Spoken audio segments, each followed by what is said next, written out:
भारत सदियों से रहस्यों की धरती रहा है। जिन लोगों के समझ में आया वो इसे मानने लगे और जिन्हें समझ नहीं आया वो इसे अंधविश्वास कहने लगे। पर कुछ ऐसी घटनाएं हैं जो आज तक भारत के लोगों और दुनिया के लिए रहस्य बनी हुई हैं। आज हम ऐसी ही कुछ घटनाओं की बात करेंगे। आसाम का एक छोटा सा गांव है जटिंगा, जहां ज्यादातर आदिवासी लोग रहते हैं। ये गांव फेमस है यहाँ हर साल होने वाले पक्षियों की एक अजीब हरकत के कारण। यहाँ हर साल में एक बार या तो अक्टूबर में या सितंबर में हजारों की संख्या में पक्षी आते हैं और 1500 से 2000 मीटर के एरिया में गोल गोल घूमते हैं और फिर अपने आप ही मर कर नीचे गिर जाते हैं। ऐसा हर साल होता है। साइंटिस्ट इसके कई तरह के एक्सप्लेनेशन दे चुके हैं, लेकिन वहां के आदिवासी लोगों का कहना है कि साल के इस महीने में इस गांव में आत्माएं आती है। उसी कारण पक्षी इस तरह की अजीब हरकत करते हुए मर जाते हैं। दोस्तों, वैसे तो अंडमान निकोबार भारत की सीमा में आते हैं, लेकिन इसी आइलैंड पर एक ऐसा समुदाय रहता है जिसमें भारत सरकार कभी दखल नहीं देती। ये सेंटिनल जनजाति, जिनसे आज तक जो भी मिलने गया है वो कभी वापस नहीं लौटा। हाल ही में साल 2018 में अमेरिका की क्रिश्चियन मिशनरी सोसाइटी ने क्रिश्चियन धर्म का प्रचार करने के लिए अपने कुछ लोगों को इस समुदाय से मिलने के लिए भेजा। ये लोग वहां गए, लेकिन जल्द ही उन्हें पता चल गया कि उनका पाला गलत लोगों से पड़ गया है।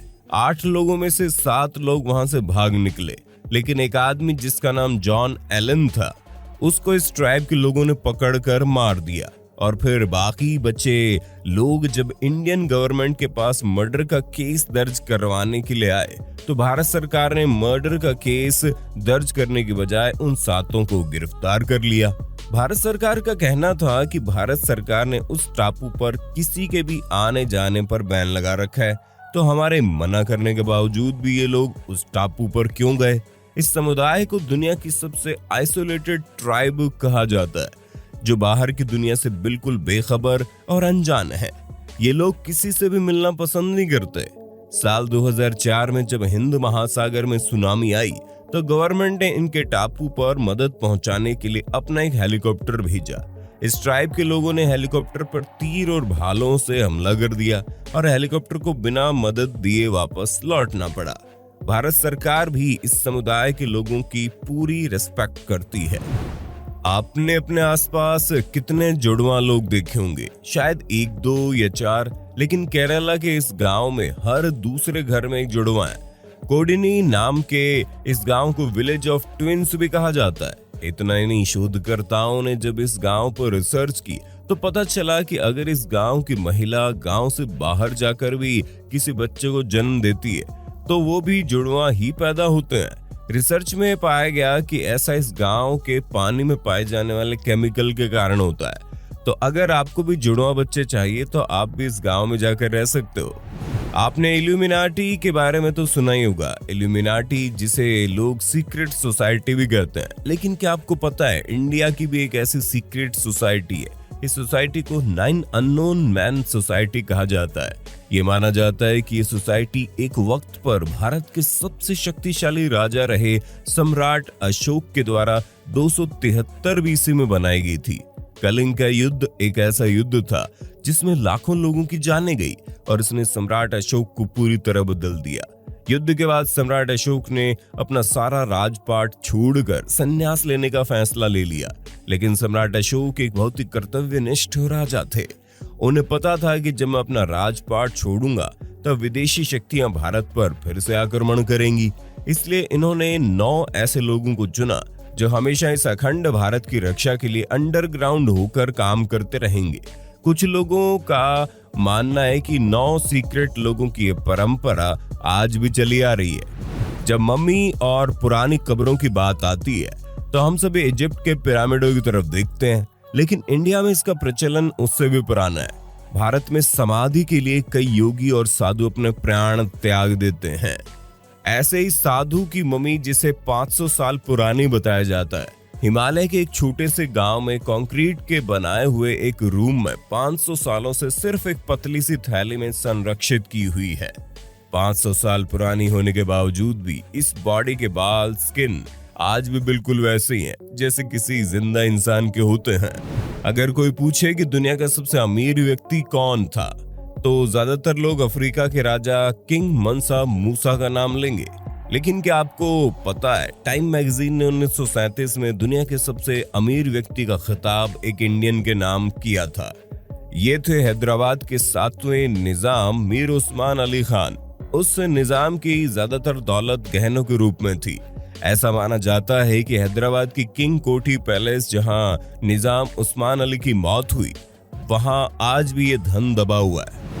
भारत के केरला राज्य में आसमान से लाल रंग का पानी बरसता है। इसका पहला केस 1896 में देखा गया था और उसके बाद इस तरह की बरसात हुई कई बार। अमेरिका के न्यूयॉर्क टाइम्स और हफिंगटन पोस्ट ने 2012 में इसे एलियंस का कारनामा बता दिया।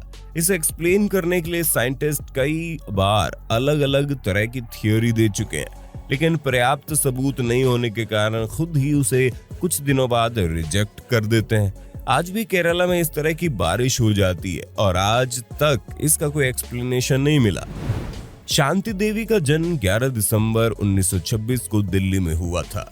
वो जब 4 साल की हुई तो अपने माता पिता को अपने पुनर्जन्म के बारे में बताने लगी। उस बच्चे ने बताया कि उसके पिछले जन्म वाला घर मथुरा में है। वो 4 साल की उम्र में अपने पति के बारे में बताने लगी। उसने बताया उसके पति की मथुरा में द्वारकाधीश टेम्पल के सामने दुकान है और जब वो 6 साल की हुई तो मथुरा जाने के लिए अपने घर से भाग गई। उसने मथुरा जाकर अपने पति को पहचान लिया। वो अपने स्कूल टीचर से भी अपने बचपन की बातें करने लगी। ये सब देख सभी को विश्वास होने लगा कि वो मथुरा में रहने वाली लुगदी देवी का ही पुनर्जन्म है। इस बारे में जब महात्मा गांधी को पता चला तो उन्होंने इस मामले की जांच करवाने के लिए एक पूरा कमीशन बना दिया। इस कमेटी के लोग 15 नवंबर 1935 को मथुरा पहुंचे और पूरे 1 साल की रिसर्च के बाद 1936 की रिपोर्ट में उन्होंने लिखा, ये बच्ची सच में लुगदी देवी का ही पुनर्जन्म है। अहमदाबाद से 200 किलोमीटर दूर मां अंबा का एक मंदिर है। वहां रहते थे चुनरी वाले माताजी के नाम से फेमस प्रहलाद जानी, जिन्होंने सन 1940 से ना कुछ खाया था ना कुछ पिया था। इन पर कई बार रिसर्च भी हुई। साल 2003, 2010 और 2017 में वैज्ञानिकों ने कमरे में बंद करके उनकी परीक्षा भी ली। सभी हैरान रह गए, ऐसा कैसा पॉसिबल है। वो सच में कई दिनों तक बिना खाए पिए जिंदा रह सकते थे। प्रहलाद जानी कहते थे कि उन्हें मां शक्ति से एनर्जी मिलती है। प्रहलाद जानी ने 12 साल की आयु में घर छोड़कर कठोर तपस्या करना शुरू कर दी थी और साल 2020 में उन्होंने समाधि ले ली। अगर आजादी की लड़ाई में सबसे ज्यादा योगदान देने वालों की लिस्ट बनाई जाए तो उसमें सुभाष चंद्र बोस का नाम शायद सबसे ऊपर आएगा। लेकिन हमें आज तक ये नहीं पता चला कि सुभाष चंद्र बोस की मृत्यु कैसे हुई। सरकारी दस्तावेजों में लिखा गया है कि सुभाष चंद्र बोस एक प्लेन क्रैश में मारे गए, लेकिन इस बात को कई लोग सिरे से नकारते हुए कहते हैं कि सुभाष चंद्र बोस कई सालों तक देश में गुमनामी बाबा बनकर रह रहे थे, क्योंकि उस वक्त की सरकार उन्हें मरवाना चाहती थी। इस पर सरकार ने कई इन्वेस्टिगेशन भी करवाई, लेकिन सुभाष चंद्र बोस की मृत्यु का रहस्य आज तक नहीं पता चल सका। क्या सच में वो गुमनामी बाबा सुभाष चंद्र बोस थे? दोस्तों, इस तरह के किस्सों और घटनाओं पर आप क्या कहेंगे? क्या ये सब आपको सच लगता है या आप भी इन्हें अंधविश्वास कहकर नकार देते हो? आप अपने विचार हमें कमेंट करके जरूर बताइए। वीडियो को लाइक जरूर कीजिए और आगे आने वाले वीडियोस देखते रहने के लिए चैनल को सब्सक्राइब कर लें। फिर मिलेंगे नई वीडियो के साथ।